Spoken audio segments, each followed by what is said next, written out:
हर रोज एक नई कहानी देखने के लिए चैनल को सब्सक्राइब करें और बेल आइकन दबाना ना भूलें। प्रियांशी की शादी प्रमोद से हुई थी।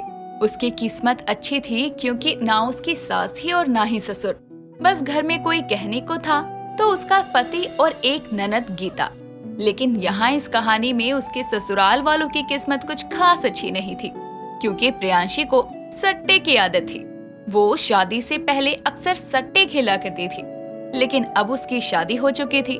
वो अपने ससुराल की दहलीज पर खड़ी थी और उसकी ननद उसका स्वागत करते हुए कहती है, आओ भाभी, अब ये कलश गिराकर अपने नए घर में आओ आओ, शर्माओ मत। अरे अपनी भाभी को परेशान मत कर। अब माँ नहीं है तो तू मेरी पत्नी की सास बनेगी क्या? अरे भैया, ननद भी सास से कम होती है क्या? रौब तो ननद भी सास जितना ही चलाती है घर की नई बहू पर। गीता की बात सुनकर प्रियांशी कलश गिराकर ससुराल में आती है और सब रस्मों को पूरा करके अपने पति के साथ आराम करने चली जाती है। दिन बीतते हैं और एक दिन प्रमोद प्रियांशी के पास आकर कहता है, सुनो, मुझे तुमसे कुछ जरूरी बात करनी है। हाँ बोलिए ना, क्या हुआ? वो मुझे ऑफिस के काम से एक हफ्ते के लिए मुंबई जाना पड़ेगा। अगर वहाँ सब काम अच्छे से हुआ तो मेरा प्रमोशन पक्का है। तो ये बहुत अच्छी बात है, फिर आप परेशान क्यों हैं? यार तुम अभी नई नई इस घर में आई हो, तुमको और गीता को ऐसे छोड़कर जाना मुझे अच्छा नहीं लग रहा। आप बेफिक्र जाओ, हम दोनों एक दूसरे का ध्यान अच्छे से रख लेंगे। मैं वादा करती हूँ गीता को कोई दिक्कत नहीं आने दूंगी, चाहे जो भी हो जाए। तभी तो मैं तुमसे इतना प्यार करता हूँ। अच्छा चलो मैं पैकिंग कर लूँ। प्रमोद ऑफिस के काम से बाहर जाने के लिए सामान पैक करने लगता है, जिसके बाद वैसे तो प्रियांशी अपने ससुराल को संभाल लेती है, लेकिन कई दिनों से सट्टा ना खेलने की वजह से उसे बेचैनी होने लगती है। जिसके बाद वो अपने सट्टे के पार्टनर को कॉल करके कहती है, हेलो कुणाल, कैसा है तू? तू तो मुझे भूल ही गया। नहीं यार, ऐसी बात नहीं है। मुझे लगा था कि अब तो तेरी शादी हो गई है तो तुझे परेशान ना करूं। अरे ऐसी कोई बात नहीं है यार, बल्कि मैंने तो इस घर में शादी भी इसलिए की है क्योंकि छोटी फैमिली है तो कोई दिक्कत नहीं करेगी। तो बता कब आऊं तेरे घर ताश लेकर सट्टा खेलने? कल मेरे पति एक हफ्ते के लिए बाहर जाएंगे तो तू कल आ जा, दोनों बैठकर सट्टा खेलेंगे।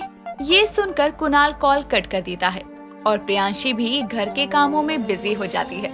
और जब प्रमोद काम के सिलसिले में हफ्ते के लिए घर से बाहर था तो कुणाल घर आता है और प्रियांशी के साथ हॉल में बैठकर सट्टा खेलने लगता है।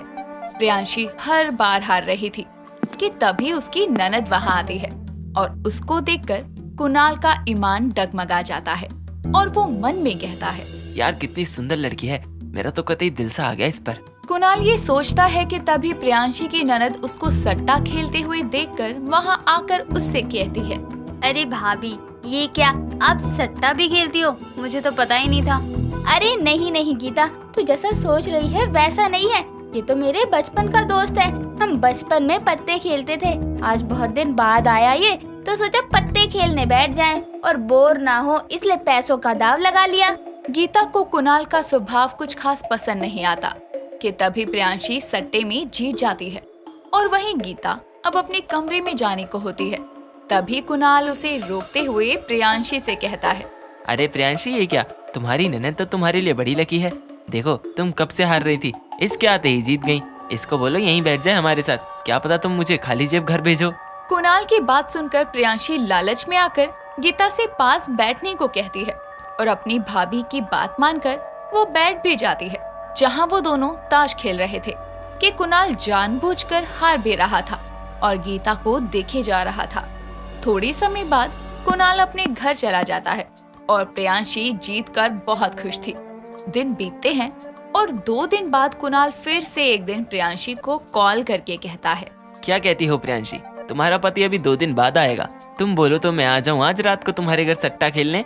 अरे नेकी और पूछ पूछ, लेकिन जेब भर कर लाना क्योंकि हारना तो तुमको ही है, आई समझ? चलो देखते हैं कौन जीतेगा, रात को 10 बजे मिलते हैं। कुणाल ये बोलकर कॉल कट कर देता है।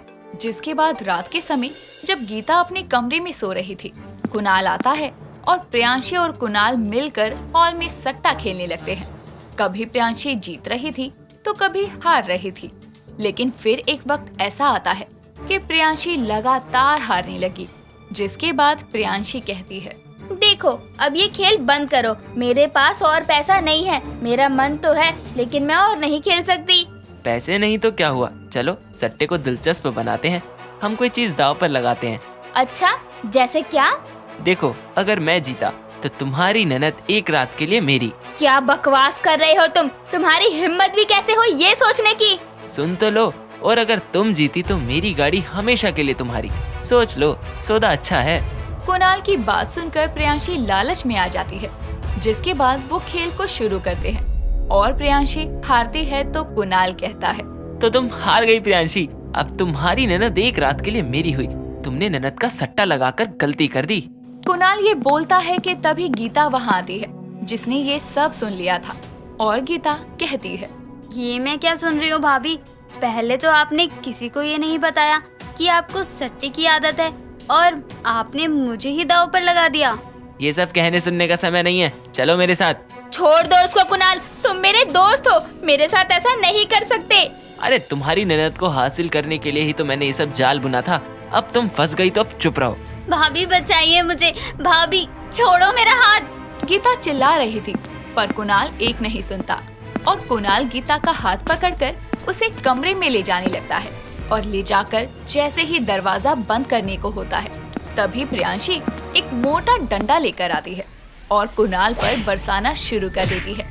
ये सब होते हुए देखकर कुणाल दर्द में कहता है, अरे ज्वारन ये क्या हो गया है तुझे? क्यों पीट रही है मुझे इतना? अच्छा, तुझे क्या लगा कि अगर मैं मेरी ननद का सट्टा लगाकर हार जाऊंगी तो तू मेरी ननद के साथ कुछ भी करेगा? आज मैं तुझे मार मार के तेरा भरता बना दूंगी, देख तू। अरे मुझे माफ कर दे मेरी माँ, नहीं चाहिए तेरी ननद, मुझे जाने दे। मैंने तो गलती कर दी तेरी ननद का सट्टा लगाकर। हाय मेरी कमर, मरा मरा मरा। मैंने अपने पति से वादा किया था कि मैं गीता पर आंच भी नहीं आने दूंगी और तू इतनी घटिया हरकत करके सोचता है कि मैं देखती रहूंगी? नहीं, ये नहीं हो सकता। माफ कर दे मुझे मेरी माँ। ये बोलकर कुणाल बचकर घर से भागने लगता है और प्रियांशी उसे कहती है, जब भाग जा यहाँ से। अगर मेरे घर के 5 किलोमीटर के दायरे में दिखा भी ना तो अगली बार तेरे नाम का सट्टा लगाकर तुझे हार जाऊंगी और तेरा कचूमर खिलाकर तेरी बोटी कुत्तों को डाल दूंगी, समझा? अब कुणाल घर से भाग चुका था।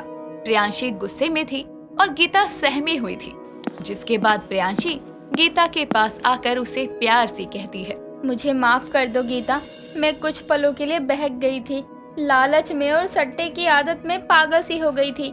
मैं वादा करती हूँ ऐसा कभी नहीं होगा। तुम अगर चाहो तो तुम्हारे भैया के आने के बाद उनको ये ननद के सट्टे वाली बात बता सकती हो। भाभी, आपको आपकी गलती का एहसास है, यही बहुत है।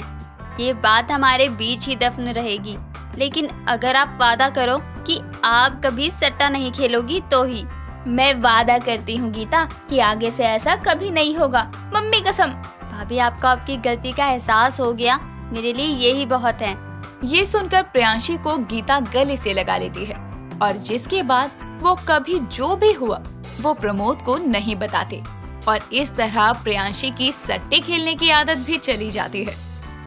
दोस्तों, अगर आपको ये कहानी पसंद आई तो इसे लाइक करें, शेयर करें और कमेंट करके बताएं कि कहानी में आपको सबसे अच्छा क्या लगा।